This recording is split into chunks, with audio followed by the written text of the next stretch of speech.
So this isn't going to be like my usual videos. I couldn't sleep because of my bipolar disorder. I've been like quite manic, but like in a weird way exhausted at the same time. I just can't shut my thoughts off.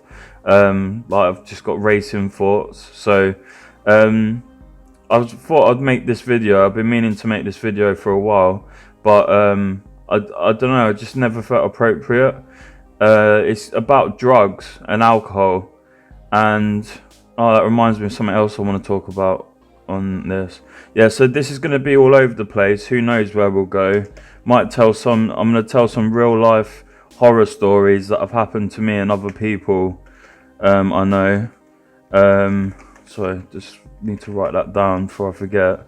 That's one of the worst stories. So yeah, we're going to be all over the place. I'll probably be discussing bipolar disorder as well, and depression and anxiety, and some quite touchy subjects. Like people who want to opt out of life and stuff like that, and my experiences with that. Hitting the old escape key. Not to be too crass, it's just I don't know how to deal with that sort of topic without sort of having a sense of humor about it. Like, and when I say a sense of humor, I mean like a sense, like it's not funny, but I'm going to be stopping to vape and drink tea and stuff like that.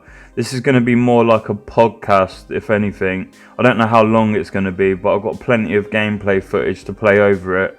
Probably play some zombies, single player from Black Ops 1, so old school. Anyway, yeah, so like I said, you gotta bear with me with this video.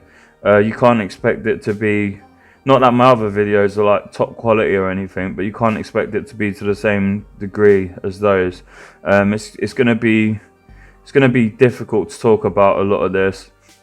So first off, let me warn anyone listening who might be young and impressionable.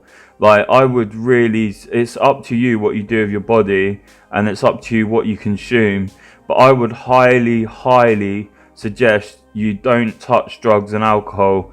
I mean, let's be real, you're probably going to try alcohol at some point, but just remember that it's a lot more deadly than people think. So alcohol, you can form a dependence very easily on it without realizing, because it's socially acceptable. So you can end up drinking. It starts off, you drink at the weekend, and then before you know it, you're drinking every day, and then before you know it, you're drinking as soon as you wake up, and then before you know it, you're drinking to go to sleep as well and get through the day. And you can, believe it or not, you can actually die from alcohol withdrawals. You can go into seizures quite easily. If you're a full-blown alcoholic and you stop drinking alcohol cold turkey, you should never do that. And health professionals will strongly advise that you don't do that. You have to cut down. Like, with heroin, I'm a recovering heroin addict. I've never been a full-blown alcoholic, but I've been a binge drinking alcoholic, which is worse for your liver, but not as bad in terms of dependence. So like I said, I'm going to go off topic a lot here. So with heroin addiction, even though the withdrawals feel as bad as they would do with alcohol, as far as I can imagine, they maybe even feel a little bit worse depending on how heavy your habit is. The chances of dying from heroin withdrawals are actually very slim, but like with alcohol withdrawals, it's very, very high. I don't know why, but like alcohol is like the deadliest drug to come off of. Actually, the only thing that compares would be other GABAergic drugs such as Xanax or diazepam, or like benzodiazepines. They can be just as deadly or worse from what I've read. So alcohol acts on GABA receptors. It's not its only action. I'm not professing to be like an expert or anything. Plus I'm tired and a bit manic, but yeah, alcohol and benzodiazepines, they act on GABA receptors in the brain. There's GABA A and GABA B receptors, and I'm not sure which one acts on which, or if they act on both or whatever, but basically alcohol and benzodiazepines and opiates are all central nervous system depressants. So the central nervous system is responsible for regulating the autonomic, I think it's called, functions of the body, such as breathing, organ control, stuff like that. So as their central nervous system depressants, when you take them, they suppress activity in your central nervous system, which is why you feel relaxed, which is why you stress less. Like it dampens your central nervous system, which obviously runs throughout your whole body, through your spine and through your nerve endings, etc. So when you suddenly stop taking one of these drugs, alcohol, benzodiazepines, or opiates, like heroin or fentanyl or whatever, or prescription opiates, suddenly you go into withdrawal and your central nervous system starts firing off, and that's why it feels so uncomfortable, because suddenly you're feeling everything a lot more intensely than you were before, because you've been dampening down your central nervous system for so long. So I can tell you from personal experience that even though I've never gone through full-blown alcohol withdrawals, I've only had mild DTs. DTs are the shakes you get from alcohol withdrawal, which is, I guess you could say, are like anecdotally, I'd say like they're like very, very minor versions of a seizure. I'm guessing it's a similar mechanism, I don't know that, but yeah, I've had very minor shakes and felt a bit ill, it's a bit sick. But I actually saw a mate full on have an alcoholic seizure in town. It was one of the scariest things in my life. I had to wait till he call an ambulance and wait till he come round. And believe it or not, someone was walking past, and this is going to sound counterintuitive. This really is, but you have to really understand it. Someone walked past and realised what was happening, and they gave us a beer to give him when he come round. And that sounds really bad. You think, why would you give an alcoholic a beer? Well, because it could save their life. Like, I've heard of medical professionals, what they'll do is they'll take them into hospital and they'll give them benzodiazepines, usually one called Librium. I can't remember the actual generic name for it, but they'll give you Librium, and then that basically acts as alcohol would on the brain, and then stops you from having further seizures. But what the body and brain want ultimately is alcohol. So that's why people get so addicted, because they have to have that drink, otherwise they'll have seizures and they'll get very ill. So this guy walked past, who's, I'm guessing, knows someone who was an alcoholic or was an alcoholic himself, and gave us a beer to give to him when my mate come round. And believe it or not, that was literally the best thing anyone could have done at that moment. And as he was sitting in the back of the ambulance, the paramedics had no problem with him swigging from this beer. Now, do you think they would let him do that if they didn't understand that it was a necessary evil? Do you get what I'm saying? So do you really want to get to that stage where a paramedic is telling you, not telling you, but sort of encouraging you to drink? Do you really want to be that dependent that you could die and have seizures and die and have organ failure, from not drinking alcohol? Because it's so socially acceptable in society, it's sort of not even seen as a drug, and a lot of people can handle just having a drink, at the weekends or whatever. Sorry, let me have a vape. One sec.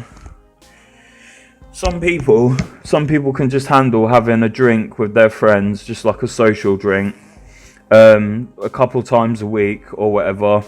Some people obviously go overboard, and because it suppresses your limbic system, I believe, they get more irrational and more emotional, and that's what can cause a lot of people who are prone to anger already to just lose their shit and flip out at people and start fights and that.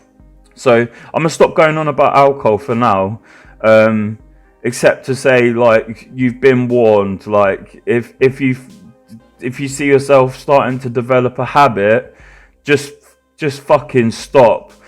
Stop before it turns into an everyday thing, because the minute it's an everyday thing, you are seriously putting yourself at danger. And believe it or not, physically, binge drinking twice a week is actually just as bad, but in a different way, because that's worse for your liver. The more alcohol you consume in one sitting, it's actually better for your liver to drink 6 beers a day every day than to drink, say, 20 beers twice a week because you're overloading your liver more. So it's you can't win either way. Whether you drink every day moderately, you could drink 4 beers a day and be an alcoholic and suffer serious withdrawal symptoms. It depends with everyone, and obviously it also sort of depends on your height, your size, whether you're male or female, whether you've eaten, how fast you drink, like stuff like that. So it's I out of all the drugs that are out there, and alcohol, yes, is a drug. It's just not an illegal drug. I would say that alcohol is the worst one, and believe it or not, I'm a recovering heroin addict, and I would say weed for me has done more damage than heroin has in my life, and LSD has done more damage in my life than heroin has, and a lot of people are going to find that very, very, very controversial, but bear in mind, everyone reacts to drugs differently. Some people can handle drugs that others can't, and vice versa. I used to take a lot of LSD. That's what half of the stories today are going to be about. Let me have a vape. So yeah, I used to take a lot of LSD. Me and my mates, we would take it like 2-3 times a week, sometimes a bit more. And I think the only reason we only did it 2-3 times a week, I say only, that's a lot obviously, but the reason we didn't do it more is because your tolerance builds up quite quickly. And also money and stuff like that. And the problem with one of the major problems with LSD is you never know how strong a tab is going to be, because LSD comes in crystal form and it's diluted in a solvent, and then it's dripped onto those notorious blotter pieces of paper, the tabs. So you might get one dealer who does strong tabs how they're supposed to be, where it's 1 drop per blotter per dose, yeah, and that would be a strong tab of acid. That would be enough for anyone to get like visual hallucinations from. But then you'll get someone else who does 1 drop spread out between 4 tabs, and sometimes even less than that. So you might be getting tabs one day and they're really weak, and you're having to take 8 of them to get something off of them, and then suddenly you get a strong load, you take 8, and then it sends you to space in a really bad way. So let me just give you some examples, because like you can't control an acid trip, yeah. You can sort of try and influence it, but ultimately the drug has power over you. And it can do a lot of damage, man. I know people who have not ever quite come back mentally, like they've kind of gone off the rails mentally and never really come back. Anyway, so there was this one time I hadn't taken acid in ages, yeah. So I just didn't want to take it anymore. I'd taken it so much that I'm getting ahead of myself here. Okay, so I can tell that story afterwards. That makes more sense. Okay, let me go down.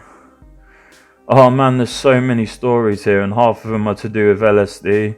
Okay, we'll go through it. I'll just go from the top.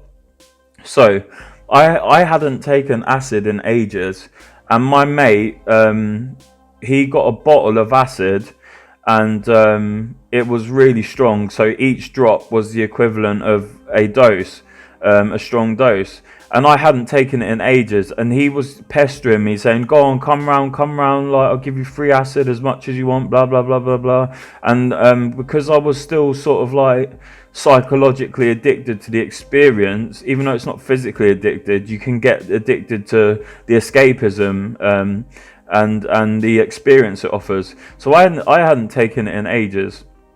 I come round, and I say to him, just 1 drop, mate, just 1 drop. And he comes to drop it on my tongue, and purposely he does a whole pipette-full in my mouth, yeah. And that's like something like 10 or 20 drops, I'm not sure, but it's a lot, yeah.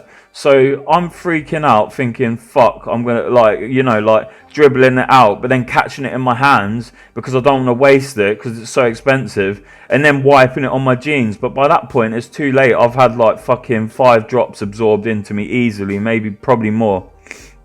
So anyway, I'm like thinking, shit, how bad is this trip gonna be, or is it gonna be, like manageable?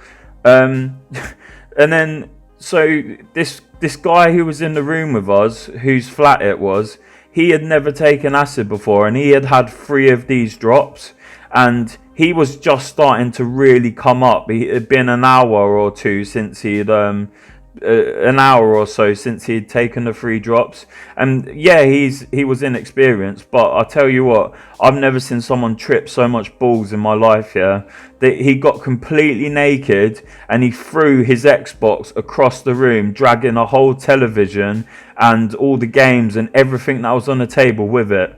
Yeah, he was just shouting my mate's name, going nuts. So this obviously freaked me out even more. I was already starting to come up at that point. I'd taken it like 15 minutes ago. And because I had such a high dose, I was already starting to feel it. So I started freaking out even more at this point. And like thinking this trip's gonna be bad. This geezer only had 3 drops, and he's getting naked and throwing an Xbox across the room. I must have about 10 drops in my system. So I start coming up, and I just run off because I didn't want to be around people while I was that vulnerable. But that was silly because that meant I went out into public. So I'm running. I'm from a seaside town. I'm running along, what's the word? Adjacent to the coast. I'm not on the beach, but I'm very close to the beach. And I'm running along and I'm punching car windows. I'm not sure if any of them smashed. I'm guessing I probably more like fucked up my hand. But like I was running around punching car windows, shouting, Islam, Islam. Yeah, I'm not a Muslim or anything, I'm a Christian, but I've been watching Oz, the prison series, and there's a big focus on Islam in that. And I had been watching that, binge watching that, like around the time I took the acid. So I'm like shouting, Islam, Islam, punching car windows, fucking running around like a fucking headless chicken. I kept seeing my worst enemies, but they weren't there, and I kept running. So I was constantly running because I kept seeing I'm from quite a dodgy town, like it's a bit naughty, and I had some people who I really didn't get along with in that town. Who like if I see them, it's either like hostility or full on beef. So I'm seeing these people around running, and then I suddenly see these stairs going down into this. There's this door, yeah, and there's these stairs that go down into this door, and they've got like LED circle lights on the stairs, like on the floor. And to me, it looked like a level in a video game. It just felt like I felt drawn to it. I felt like I had to. So I ran down these stairs, and then I just booted this door open, yeah. Turns out this was actually an old folks home or something like that, yeah. But I booted this door down and started running around. The downstairs was deserted, so I'm guessing there was just all the staff had disappeared or whatever, and all the old people were upstairs. So I'm running around. I think this is where I lost my shoes, by the way. So I'm literally running around like a headless chicken around the bottom of this building.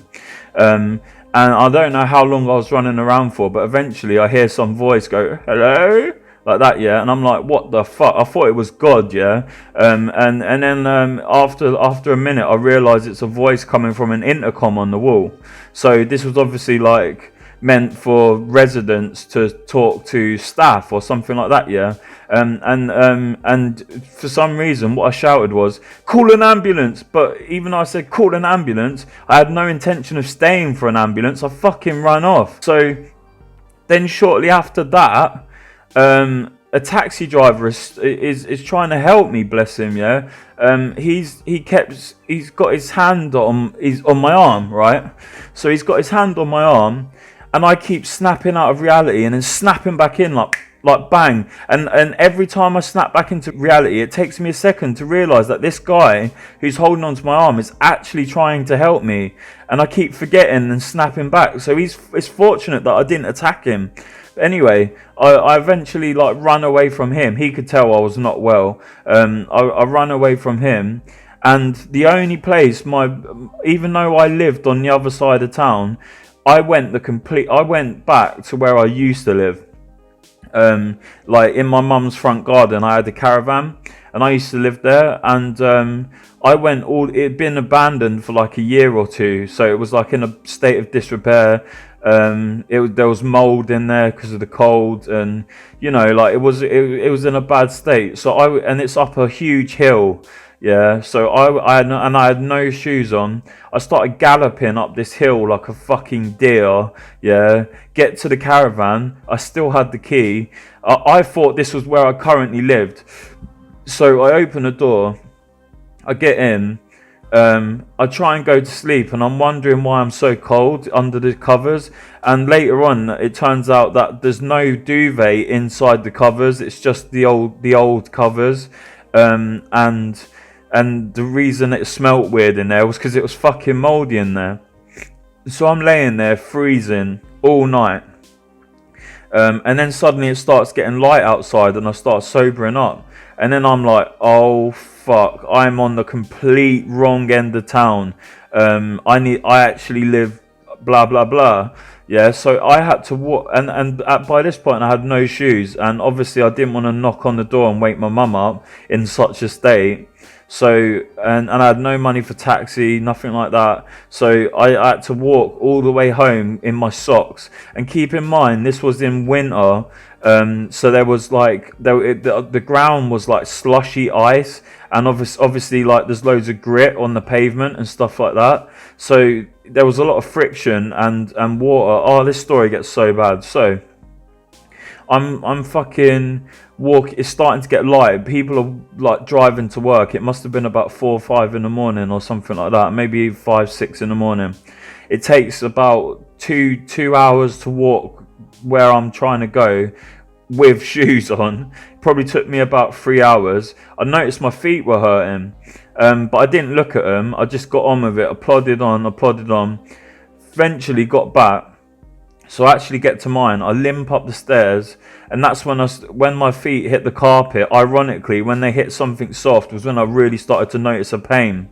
So I get to my room, decide to look at the damage of what my feet were like, and I tell you what, I've never seen something so disgusting in my life. Yeah. So basically, like I had blisters at some point. Those blisters has popped. And then underneath the skin of my entire sole of both my feet, there was shitty, dirty, gritty water, like all the way under all the layers of my skin in a pool or a puddle. Yeah, I mean, like this was like a hospital sort of job where I knew I had to get. I didn't want to go hospital in that state. I was still fucking tripping, oh mate, this is disgusting. I don't know how to describe it to you other than there were reservoirs of dirty, fuck knows what was on the ground underneath the fucking all the layers of my skin. At first I tried squeezing it out, but to no avail. So I ended up performing surgery on myself. Essentially, I got some really sharp kitchen scissors, and I went to the point of the blister, and I cut and snipped all the way around, like so that I basically had no skin on the bottom of my feet. Yeah, they were raw. They looked like fucking beef burgers. I'm not even joking. And for weeks afterwards, fortunately I had a girlfriend who helped me out. But for weeks afterwards, when I wanted to go around my room and do things and go to the toilet, I had to go around on the balls of my feet, which is more awkward than you'd think, honestly. Like, you think it's awkward, you should actually try doing it. Everything for weeks, I had to go around on the balls of my feet, and then after my feet had healed enough where I could start like tentatively walking around on on like quote unquote normally, I had to learn how to walk again, because I was already struggling with how to walk because of all the acid I did in the past. Like, because you spend so much time rolling around on the floor looking at the sky, not knowing how to talking gibberish and walking strange, you sort of forget how to walk. So I was already struggling with the idea of walking and talking like a normal person. This just made the whole walking thing even worse. So yeah, that's one horror story from LSD. That's just one. And let me have a quick break. Yeah, that's just one story, man.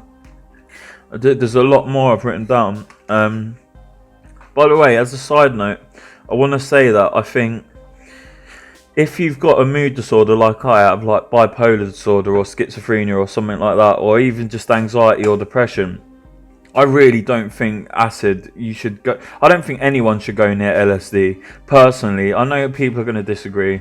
It's up to you what you do with your own body, but I don't think anyone should go near LSD. It's a dangerous drug, and you don't know how you're going to react to it until you're actually in the situation. And if you've got mental health issues or past trauma, it can either help you deal with it, or it can turn it into your worst nightmare. Anyway, so yeah, a lot of these stories are to do with LSD, so you can see why I strongly advise against it. So, let me have a vape quickly. So, this other story.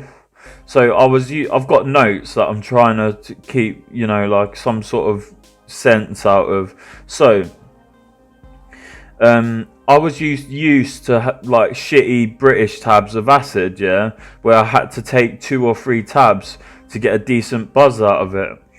My mate got these tabs off the dark web from Holland, and they must have been double dropped or something like that, yeah, because they were so, you could feel how wet they were.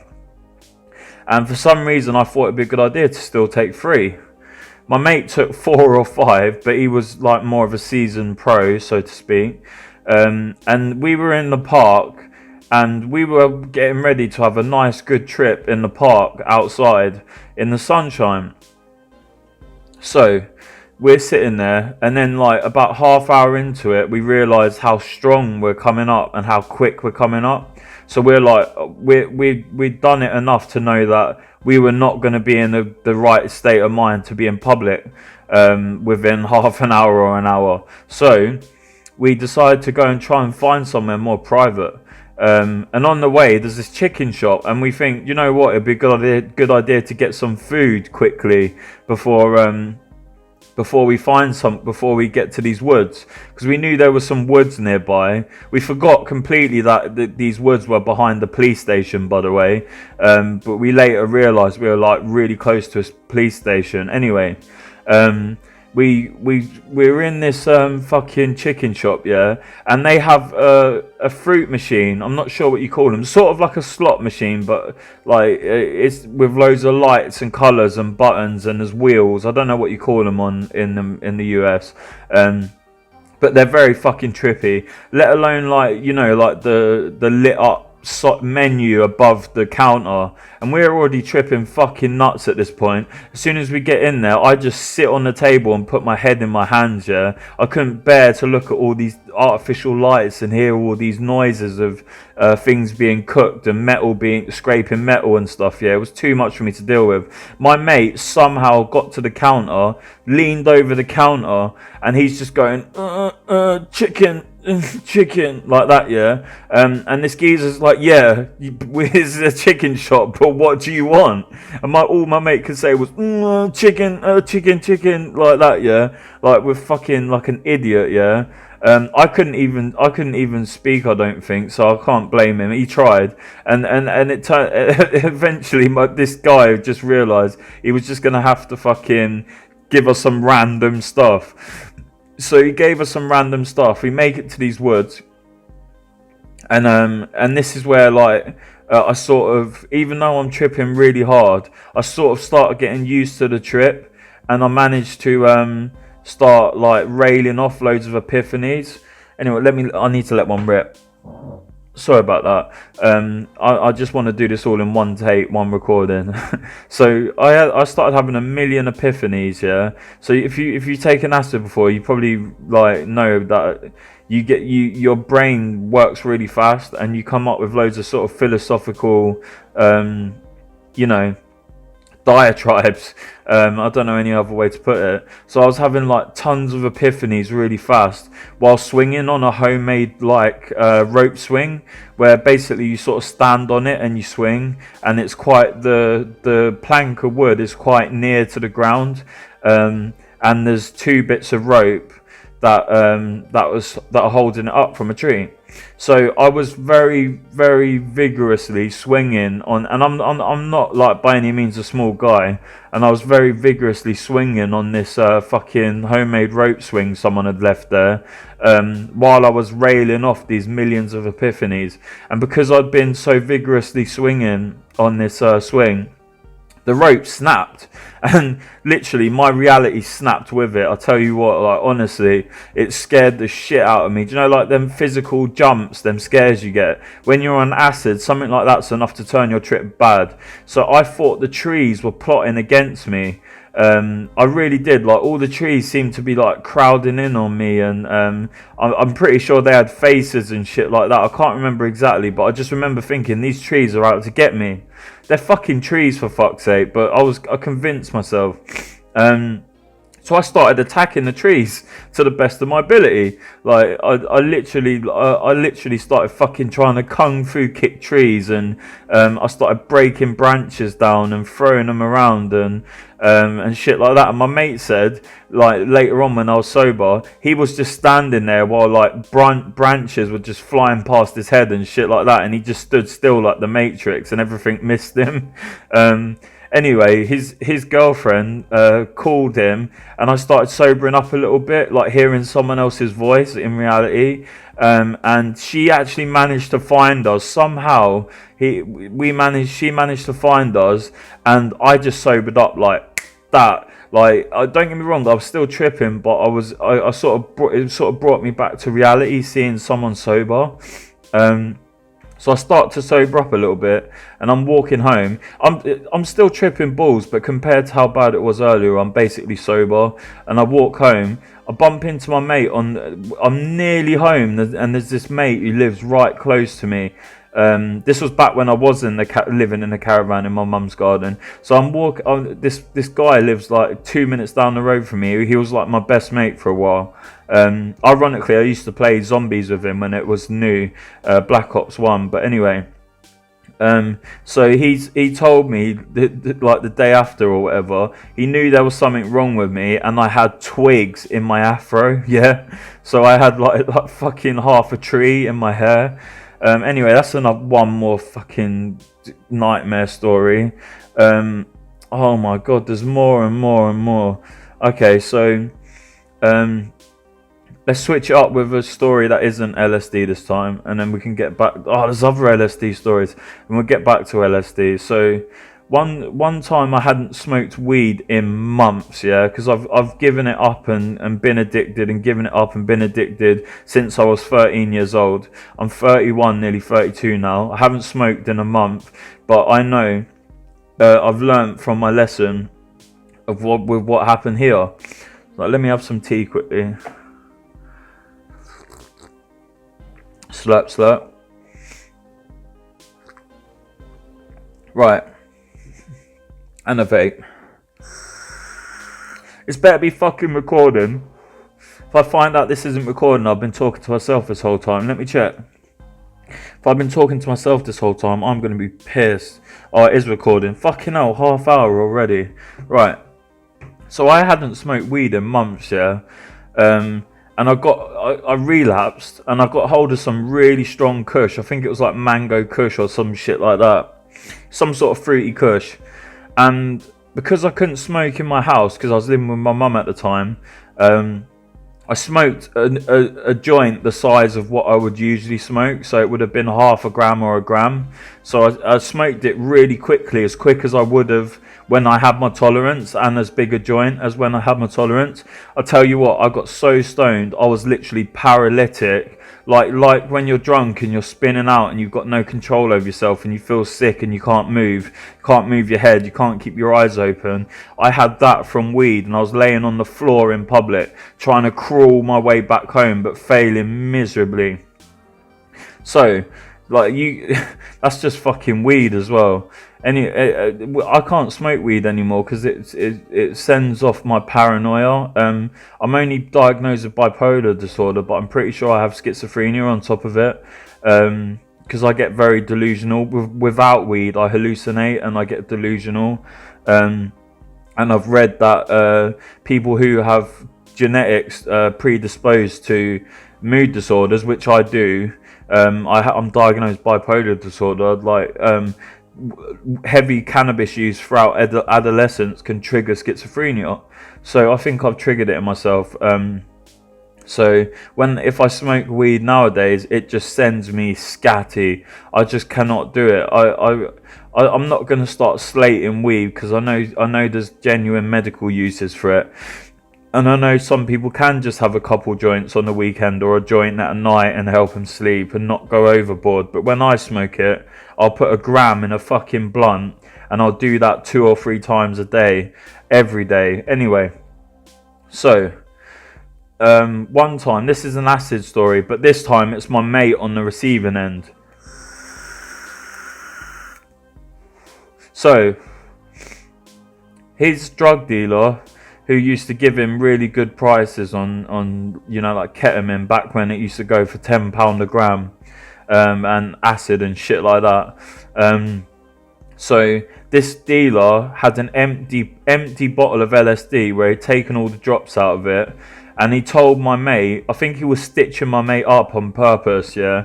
He told my mate to soak the bottle of acid, the empty bottle of acid, in water in the fridge overnight and then drink the water.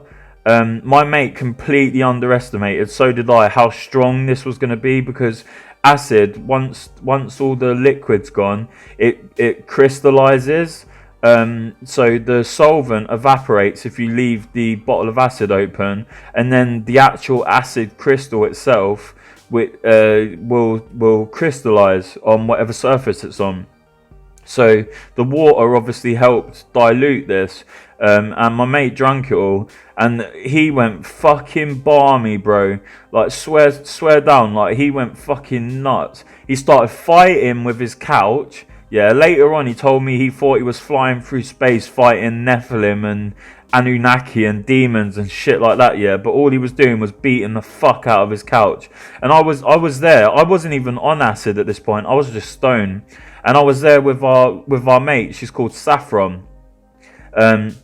And obviously this scared her more than it scared me, because she had no experience with like LSD and stuff like that. So my mate's beating, it was scaring me as well, because he's fucking beating the shit out of his settee. And I thought, what if he suddenly turns on one of us? So I thought, oh right, if I was by myself I probably would have stayed with him, but I thought, right, I have to get her out of here. Especially when he got naked. He got naked, yeah, like the other guy did, yeah, got naked. It seems to be a thing with LSD. I tried to get naked once in the tree story where I thought the trees were attacking me. Apparently I tried to get naked, but my mate was like, nope, and stopped me. Anyway, this guy, same guy, he's trying to beat up his fucking sofa, throwing cushions everywhere. He gets naked, and this obviously freaks the fuck out of this bird that's with us, yeah. So I just went to go and leave with her. He realised we were going to leave. He sobered up a little bit, and he really did not want us to leave. Like he really didn't want us to leave, and I don't blame him, because he was probably in a state of panic, and I didn't want to leave him. And so, but I needed to get her the fuck out of there, and I used that as an excuse for myself to get out of there, because I was fucking scared. I thought he was gonna fucking do something to me or something, yeah, like not like, you know, like sexual, but I thought he'd like fucking beat the shit out of me or something. He's like, this geezer's like fucking, like, no pun intended, harder than me, you know, like he's had a lot more fights. So I thought, shit, plus he's like on some drug fueled rage tip. So I thought, you know what, fuck that. I decided to get out there, tried to put my push bike in the elevator or lift or whatever, we call it lift, you guys call it elevator. So I get Saffron in this lift, and I'm trying to get my push bike in the lift, but this geezer's holding my push bike hostage. I think he manages to get me to come back in. Either this next bit happened before this, or after this he managed to get me back in the room quickly. So I've rolled a spliff, and I'm smoking. I take like 3 pulls on it. My mate wants some, yeah, the one who's on acid. So I let him have some of this spliff, yeah. He wipes it in an intimate area and then throws it back at me.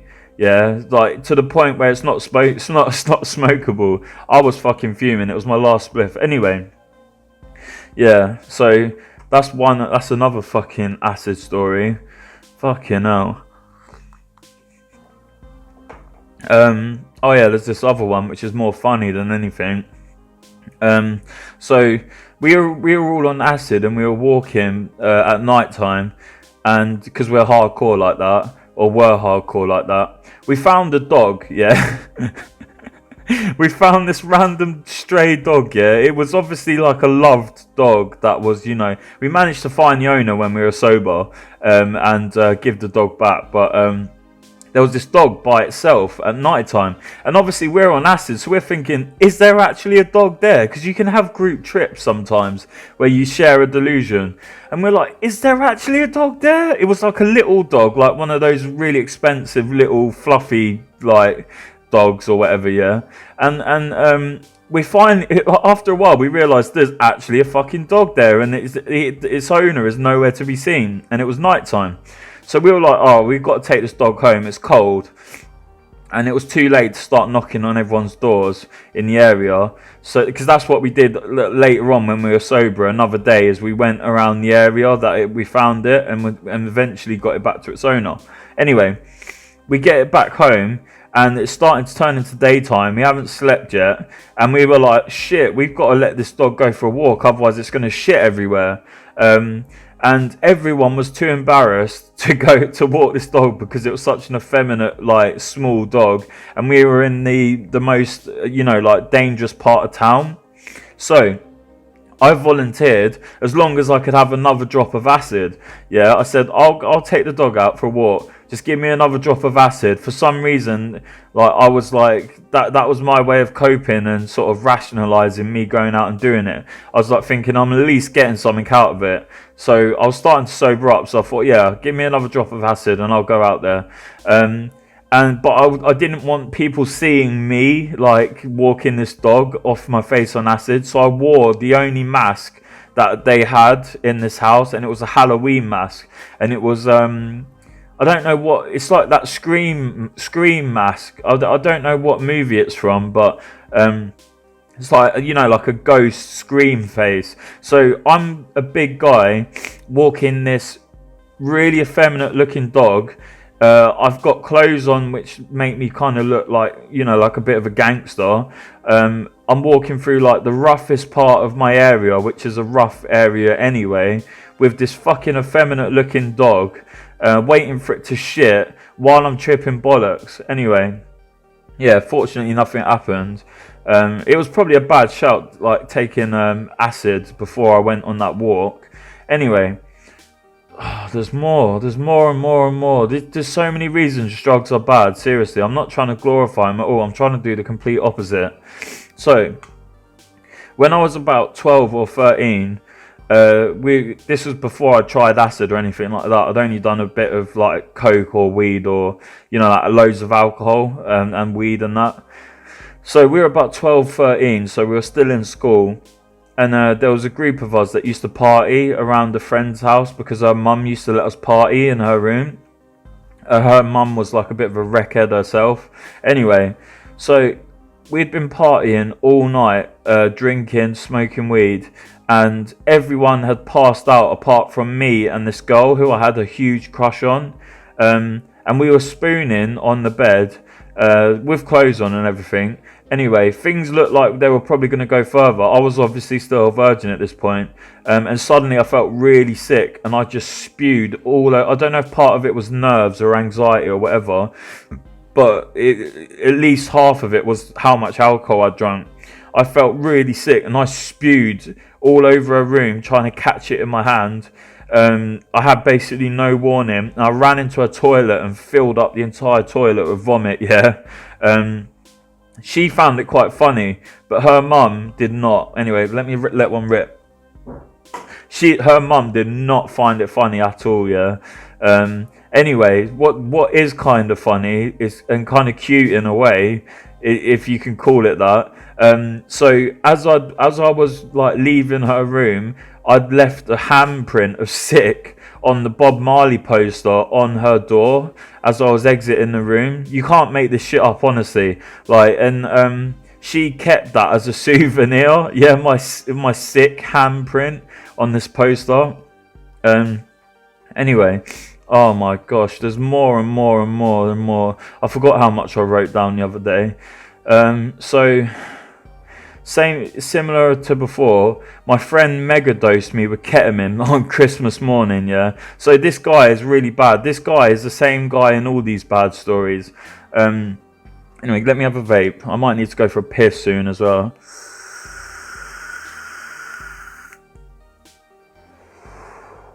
So, the same friend, quote unquote, who I'm still sort of mates with, but we're nowhere near as close.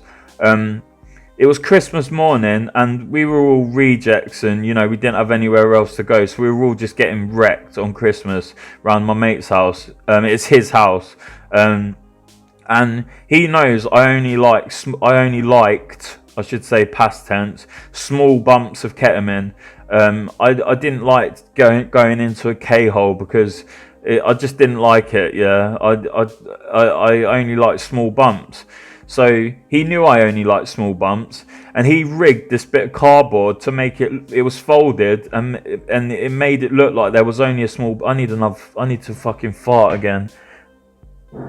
Pardon me. So he knew that I only like small bumps, and he'd rigged this bit of cardboard to look like there was just a little bump on it, but really tucked behind this fold on it there was like a whole bunch more ketamine. And when he come up to me to get me to sniff to like I was sitting down on the settee, and he come up to get me to sniff it. This was like fucking 9 a.m. on Christmas morning. He comes up, and as I sniff it, he empties the whole thing up my nose. So I don't know how much there was, but I ended up K-holing for like 3 hours on Christmas morning. I kept thinking that I'd sobered up and come out of the K-hole and was walking around the room talking to people, but like apparently I had just been sitting there dribbling for like hours, imagining the conversations. At that party, his girlfriend ate. This is going to sound unbelievable to a lot of people, yeah, but I swear to you, she ate nearly a quarter, 7 grams of MDMA, Molly or whatever you guys call it in the US, yeah, ecstasy. She ate nearly a quarter of pure MDMA to herself, yeah. She's been known in the past to eat entire bags of drugs because she used to like go for drug dealers as boyfriends, and she's been known to just eat entire bags of drugs before. And she was off her head, and at the end of the night there were so many beer cans all over the floor that one of our other mates, who was always a bit of an alcoholic, so he did it as a laugh. He was like pretending to breaststroke, like swim in these cans of beer on the floor, and it was funny as fuck because we were on acid, we were on all sorts. I'm not trying to glorify it. It's debauchery, like it's complete and utter debauchery. There's no excuse for that sort of that on Christmas Day as well. Come on. Right, I'm just gonna go for a piss quickly. I'll be back in a sec.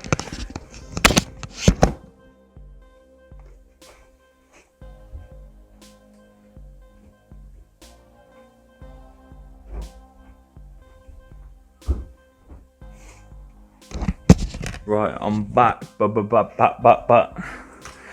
Oh, right.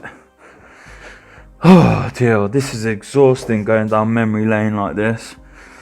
It's bringing back a lot of memories as well, because like, yeah, when I was writing all these talking points down, that was tiring. That brought back a lot of memories, but actually going through and explaining it all, oh my gosh. Okay, so here's another weed nightmare story. Wait, let me make sure I haven't missed anything. No, we got to the part where my mate was breaststroking, swimming through the cans of beer on the floor. That was on Christmas Day. We were taking everything on that day. We were taking MCAT, I don't know what you guys call it, meow meow or whatever. Methadone, I think it's called. Not methadone, methadone. So yeah, anyway. So this other time, let me have some tea quickly and have a vape. I'm getting out of breath. I like telling stories, but man, this is exhausting. So I was in a shared accommodation meant for sort of like university students, but also for people who wanted cheap accommodation. Anyway, I was smoking weed in the back garden, and I thought I had rigged because the door, if it closes, it locks you outside, and I thought I didn't have my key on me. Yeah, I didn't. So I rigged the door so it wouldn't close because I was lazy and I didn't want to go and find my key. So, but like something happened and the door fucking slammed shut, yeah, and I started freaking out, thinking, how the fuck am I gonna get in? There's no one else in the house. There was no way round from the back garden to get back onto the street. So I was trapped, and I didn't have my phone on me, and I was too embarrassed to wait, and then my neighbours come back and I'm like locked out, banging on the door. Anyway, I did sort of have access to my bedroom window, which was open on the first floor, so just above the ground floor. So I climb up onto the neighbour's wall, and then I'm trying to climb through my window, but I was out of shape at this point. I would have been able to climb in through when I was at my peak fitness, but I was nowhere near my peak fitness at this point, and it failed. I couldn't pull myself up, so I went to get back down onto the neighbour's wall and get back down on the ground. I slipped and I landed on my ankle, and it swelled up the size of a balloon. It still gives me trouble to this day, like 6 years later.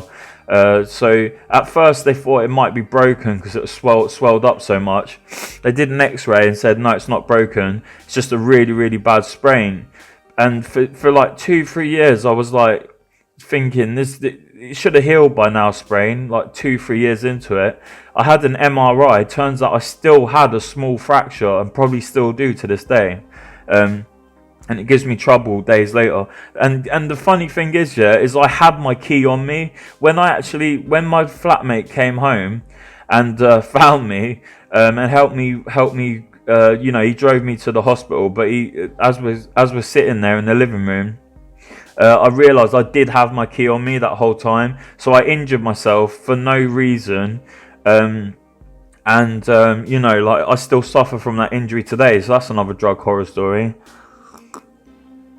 So when I say my mate in this next story, this is a different mate. This is the same mate who I was who I told you about, who lived near me, and we used to play Call of Duty Zombies. So me and him, so me and the main mate who I was telling you about with all these horror stories, we used to go mushroom picking every year, magic mushroom picking every year. So one year I decided to take my other mate and his brother, who I used to play, Call of Duty with. So I take them both mushroom picking, teach them how to do it. When we got back and we dried them all out, I told my mate, don't take more than 30, 50 max for a strong, decent first dose. And to anyone listening, I'm not soliciting advice, but I wouldn't even take mushrooms to begin with at all, or any hallucinogenic. But if someone was to take them, you shouldn't really be trying more than 5 or 10 on your first go, because you never know how it's going to react. But I'm not soliciting advice whatsoever. I don't think anyone should take drugs unless they're prescribed by a doctor. Anyway, he didn't listen. He thought it was fucking Billy Big Bollocks, yeah. And so he took about 100, yeah. And I knew this wasn't going to go well, but there was no talking him out of it. He's a very competitive person. He thinks he can handle anything. He smoked a lot of weed. He's the one who first got me to smoke weed. No, that's a lie, actually. He's the one who first got me really heavily into doing it every day. So he thought he was Billy Big Bollocks. Took fucking about 100. He started having a really bad trip and he asked me to leave, yeah? So I didn't want to leave him there in this bad state as he was coming up. But I was freaking him out without meaning to, because he was just tripping bollocks. So I left. I later found out that he had been taken to hospital in an ambulance because he thought he was dying, which isn't unusual for like a strong mushroom or acid trip to think you're dying. That reminds me actually. Do you know when in the woods when I thought no, I'm not going to talk about it. It's too deep and too dark. It's to do with opting yourself out. Anyway, I left and later. No, fuck it. I'm trying to tell the horror stories, right? So. When the rope swing I was swinging on, if you remember, snapped, it left the like rope coiled on the floor, and I started tripping really badly. I was on the floor and I kept going in and out of reality, similar to like when that taxi driver was holding my arm. So I kept going completely in and out of reality, and every time I come back into reality, all I saw right next to me was this rope, and it looked like a noose. And I kept thinking the only way out of this unending spiral of fucking trippy hell was to opt out using a rope. So you know that could have got really dangerous if my mate wasn't there to help me. Anyway, so this other mate who took all these fucking mushrooms, I later found out that he went to the hospital because he thought he was dying. They took him in an ambulance, which must have been scary as fuck, with all the bright lights and the fucking stretchers and the paramedics with the fucking bright green uniforms on and that. Excuse me, out to burp. They didn't know what to do with him at the hospital because there's nothing you can do. There's literally nothing you can do to bring someone down from a fucking mushroom trip. So they put him in the children's ward because it was the most quiet. Put him in like a private area of the children's ward because it was the most quiet part of the hospital at that time of night to sober up. And he told me later on there were cartoon pictures of animals over the walls, and I'd been there before when I was young, so I remember vaguely that like all the, you know, like Mickey Mouse and shit like that. So that must have tripped the fuck out of him. Oh wow, more LSD fucking sorry. Oh gosh, give me a second.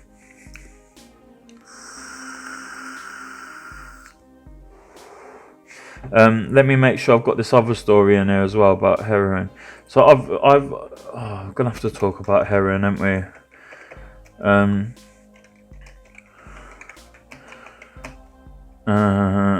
Fucking hell, man.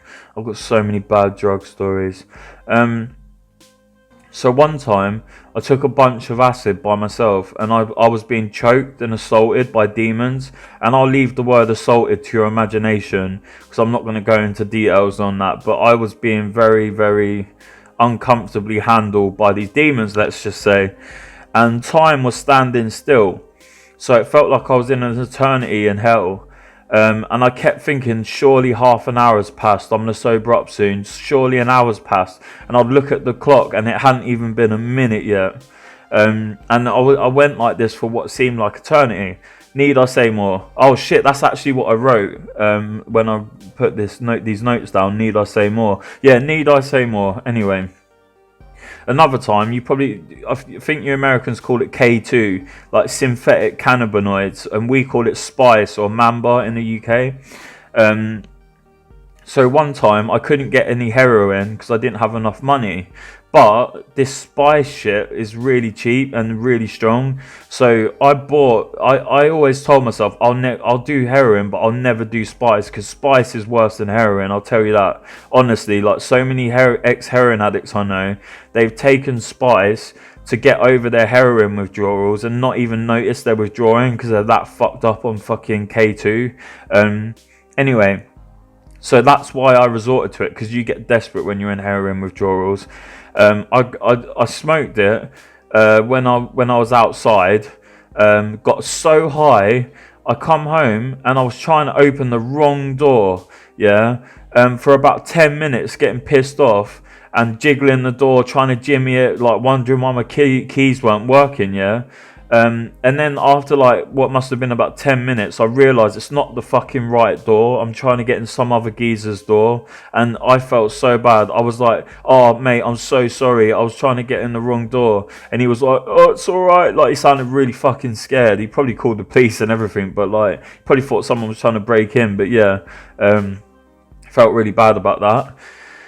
Oh dear, here's an alcohol and Xanax story.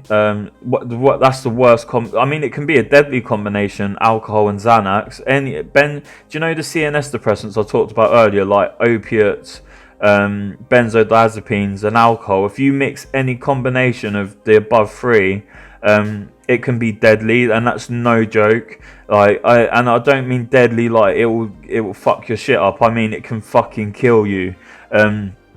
But one time I was drunk and I was on Xanax and I'd forgotten my keys. And I had no way of contacting anyone who was inside apart from shouting up at my mate's window, who lived in the same building. He wasn't in, yeah, but his window was open. And because I was so fucked up on Xanax and alcohol, I couldn't be bothered to wait outside, and I was really fucked up. So I thought it'd be a good idea to climb up into his window and then get through to my door through his. So I get in there. I actually successfully managed somehow to climb up there, because there's a shop, like a store underneath, and there's a roof for the store. And anyway, I got through there I got up there somehow through his window. He wasn't in, obviously, because I tried calling up to him. I couldn't get out of his place because I realised I needed the key even to unlock the door from the inside and get out, because it was one of them old style key locks. So it wasn't like a latch key. Instead of doing a sensible thing and going back outside and waiting for my mate to turn up, I thought, being fucked up on alcohol and Xanax, it was a good idea to climb into his bed and pass out, yeah? He came back home, woke me up, and fucking lost his shit. Obviously, understandably.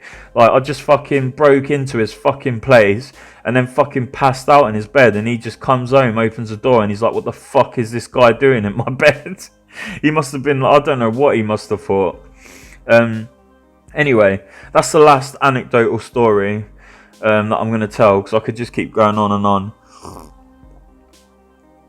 But what I will talk about is how alcohol and cannabis, this is really like cliche, and a lot of people think this isn't true, but honestly, for me at least, in my experience and what I've seen in some other people, alcohol and cannabis can be gateway drugs for other harder drug abuse. I'm not going to go into too much detail about that because a lot of it's subjective. Like I said earlier, some people can get away with smoking a bit, some people can get away with drinking a bit, but for me, it made me want to try harder substances, and I did, and that eventually led me down to heroin. So my last story, I will say one more story. Well, I'll say a couple. I've had heroin overdoses where I've purposely known that I was taking a bit too much and there was a chance that I would go over, and I've gone over 3 times like that, but people have brought me back, and then I'm on the floor and there's a paramedic above me, and and one time I purposely took too much codeine. Like, I'm not going to go into too many details, but I did fully try to kill myself, not like a half-hearted leave it to fate thing. Like, I fully did try to opt out. Anyway, so I had been injecting so much. This is what made me ultimately quit heroin, and I've been clean off it for 4 or 5 years now, at least 4 years.